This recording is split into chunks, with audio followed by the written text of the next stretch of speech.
প্রিয় শিক্ষার্থী, এই ভিডিওতে আমরা অনুশীলনী 9.1-এর 16 নং প্রশ্নের সমাধান করব। tan a ভাগ cosec a minus 1 ভাগ tan a equal to 0।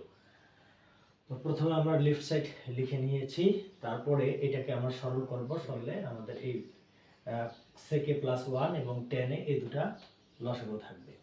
এই লসাগুকে আমরা এই হর দিয়ে ভাগ করি, তাহলে sec a plus 1 যাবে, tan a থাকবে ভাগফল।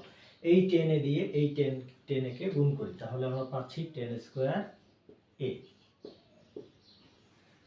এরপরে আমরা tan এই sec a plus 1 into tan a অর্থাৎ এই লসাগুকে আবার এই হর দিয়ে ভাগ করি, তাহলে tan a বাদ যাবে, ভাগফল থাকবে sec a plus 1।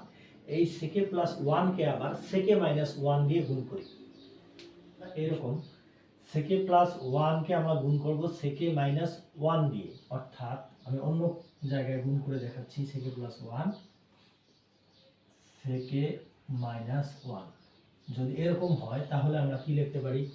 sec a এটাকে a ধরে নিতে, তাহলে a plus b into a minus b, তার মানে হচ্ছে sec square a minus 1 square, তাই না?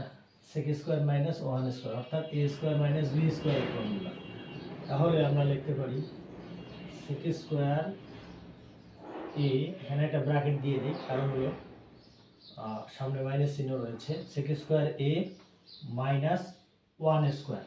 তো 1 এর উপরে স্কয়ার দেওয়ার দরকার নেই, লিখলাম এরকম হচ্ছে। এরপর আমরা কি করব? tan স্কয়ার a মাইনাস, আমরা একটা ফর্মুলা জানি sec square theta minus 1 equal to tan square theta. সেটা কি রকম? যে sec square minus tan square theta equal to 1, এটা একটা ফর্মুলা, এটা আমরা জানি। তো এখন আমরা sec স্কয়ার থিটা এটা বাম পাশেই রাখি, 1 কে বামে নিয়ে আসি, তাহলে 1 এর সামনে প্লাস আছে সেটা মাইনাস হয়ে যাবে। tan স্কয়ার কে আমরা ডান পাশে নিয়ে যাই, এটা মাইনাস আছে প্লাস হয়ে যাবে। আমরা sec square minus 1 equal to tan square লিখতে পারলাম। তাহলে sec square minus 1 equal to আমরা লিখব tan স্কয়ার a। নিচে যা আছে তাই থাক।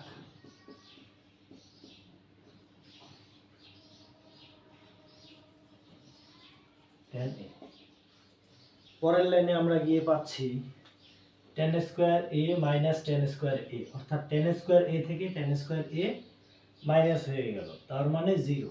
আর নিচে sec a plus 1 into tan a। 0 কে আমরা যে কোনো সংখ্যা দিয়েই ভাগ করি না কেন, তার মান, তার ভাগফল 0 হয়। অর্থাৎ রাইট সাইডে 0 রয়েছে আমাদের প্রশ্ন।